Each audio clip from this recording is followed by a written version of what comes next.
Hello बच्चों, चलिए प्रश्न पढ़ते हैं। यदि ए बराबर आयु जिसके अवयव 2 8 -7 3 और बी आयु जिसके अवयव -1 3 2 -4, तो दिखाइए कि 2b की डैश बराबर 2b डैश। मुख्य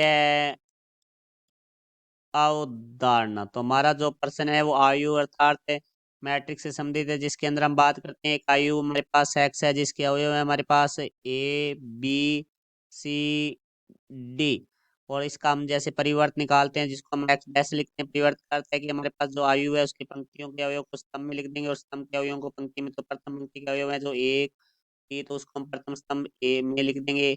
और दूसरी पंक्ति का अवयव सी और डी, उसको हम दूसरे स्तंभ में लिख देंगे। तो ये हमारा आयु एक्स का परिवर्त होगा। तो अब देखो हमारे प्रश्न में दिया गया है 2b का डैश, अर्थात हम b जो आयु है उसको 2 से गुणा करना है। तो देखो यहाँ से भाई 2b बराबर हमारे पास आ जाएगा 2 गुणा में आयु के अवयव आ जाएंगे हमारे पास -1 3 2 -4। तो देखो किसी अचर संख्या से गुणा करते हैं तो वो आयु के सभी अवयवों से गुणा होती है। तो यहाँ से देखो भाई 2b बराबर हमारे पास आ जाएगा, 2 का अंदर गुणा करेंगे तो -2 6 4 -8। तो देखो इसका हमें परिवर्त निकालना है, अर्थात 2b का डैश निकालना है। तो बराबर हमारे पास आयु प्रथम पंक्ति का योग प्रथम स्तंभ में लिख देंगे तो -2 6, दूसरी पंक्ति का योग दूसरे स्तंभ में लिख देंगे तो 4 -8।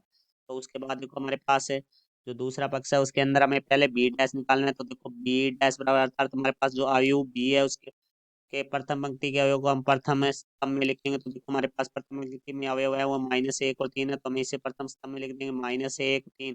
दूसरी पंक्ति का अवयव को दूसरे स्तंभ में लिख देंगे तो 2 -4। तो यहाँ से देखो अब हमें निकालना है 2b डैश, अर्थात हमें जो b डैश आयु है उसको 2 से गुणा करना है। तो देखो -1 2 3 -4, तो इसको हम 2 से गुणा करेंगे तो हमारे पास आयु देखो सभी अवयवों से गुणा होगा तो यहाँ आ जाएगा -2। 2 को 2 से गुणा करेंगे तो हमारे पास आ गया 4, फिर 2 को 3 से गुणा करेंगे तो हमारे पास आ जाएगा 6, फिर 2 को -4 से गुणा करेंगे तो हमारे पास आ जाएगा -8। तो यहाँ से हम देखते हैं कि हमारे पास जो 2b की डैश है वो बराबर आ गया हमारे पास 2b डैश, और यही हमें सिद्ध करना था जो कि हमारा मुख्य उदाहरण से सिद्ध होता है। तो मैं आशा करता हूँ समझाया होगा। धन्यवाद।